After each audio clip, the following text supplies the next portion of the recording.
Hello everyone.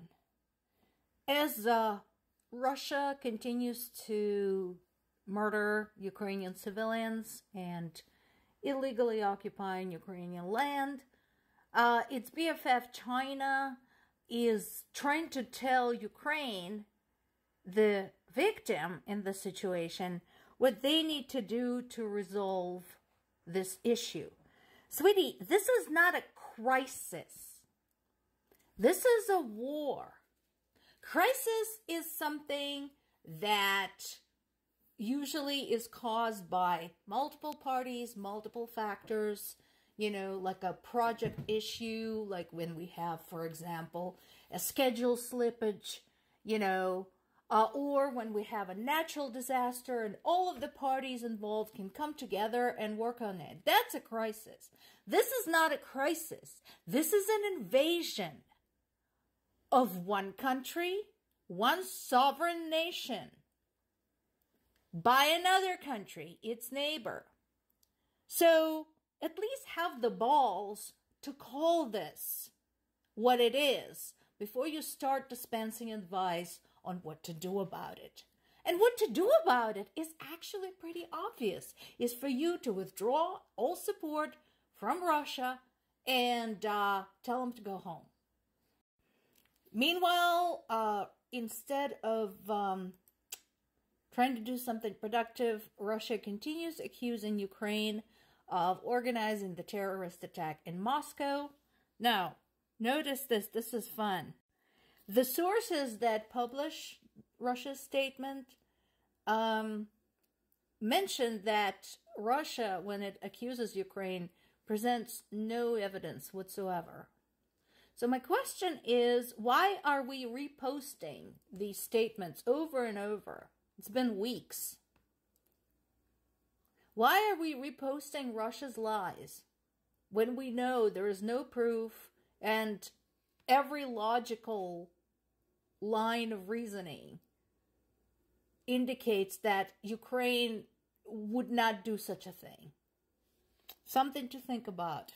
So Zelensky signed into law the new bill about army conscription, because why? We need soldiers. My dad was actually disappointed. He's in his 70s and he wants to go fight, and he says he's too old, and he's very upset about this. Unfortunately, there are also plenty of unhealthy people who have been fleeing Ukraine to avoid participating in the war. Of course, the question is, which side has more deserters, Russian or Ukrainian? Because we both have some. Now, this is a good point. So this is in New York Times, and it's true. So I want to preface this, that I understand that the situation with Israel as a political entity is complicated. And I do not support Iran's attack on Israel, and I do not support Hamas and what it did in Israel in October. But I do have a problem with global response when we compare to Ukraine. So let's look at this. So there's the ongoing conflict between Israel and Palestine. I talked about this in the past and why I don't necessarily view Palestine as an innocent victim, but that's a separate conversation for another day. There was the strike by Israel against the Iranian embassy in Syria, during which an official was killed.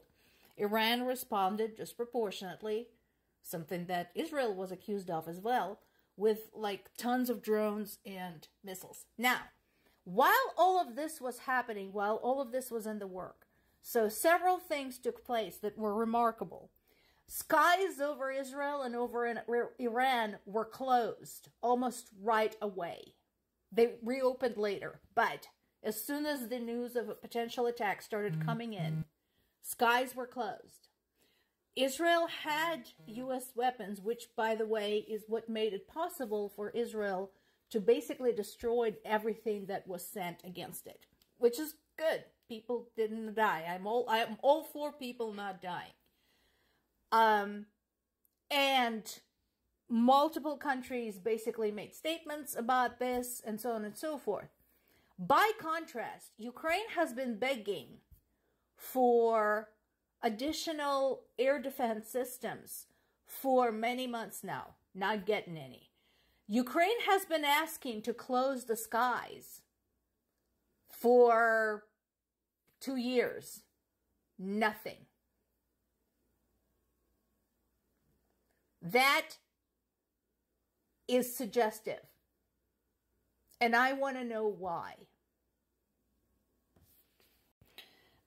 This was cute. This is from Business Insider. I was just kind of curious.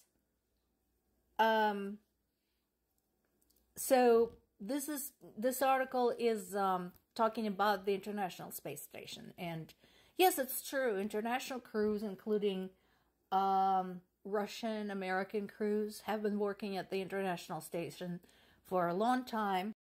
And now there is an issue. But you know what? Maybe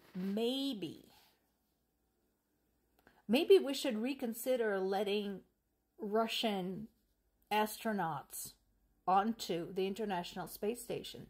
Maybe that is another sanction that could be introduced. Because I'm sorry, Russia's actions should have consequences. And this could be one of them. And right now, the focus in Ukraine is on the town of Chasiv Yar. I'll show you the maps in a minute.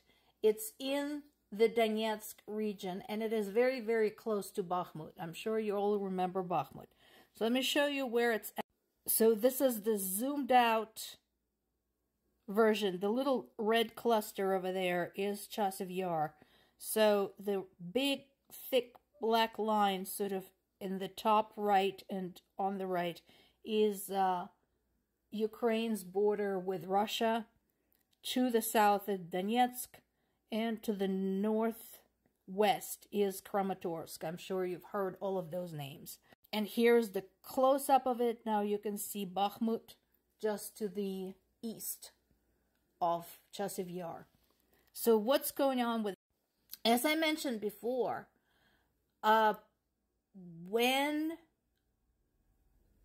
we have military action on the ground, the size of a particular object that becomes a target is not necessarily as important as its location.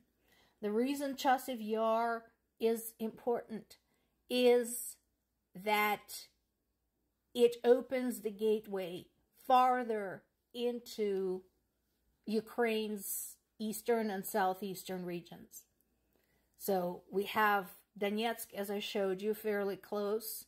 To the south, to the east, we have Zaporizhia and Dnipropetrovsk. So this is all very, very important. And as it's been said before, one of the biggest challenges facing Ukrainian military right now is the sheer length of the front line. The line is very long. And the troops and everything they have to defend themselves with is stretched very, very thin. So the solutions are either to give them more to work with, more people, more ammo, more weapons, or to shorten the front line, which means retreat. Of course, you can figure out for yourself which option would be preferable.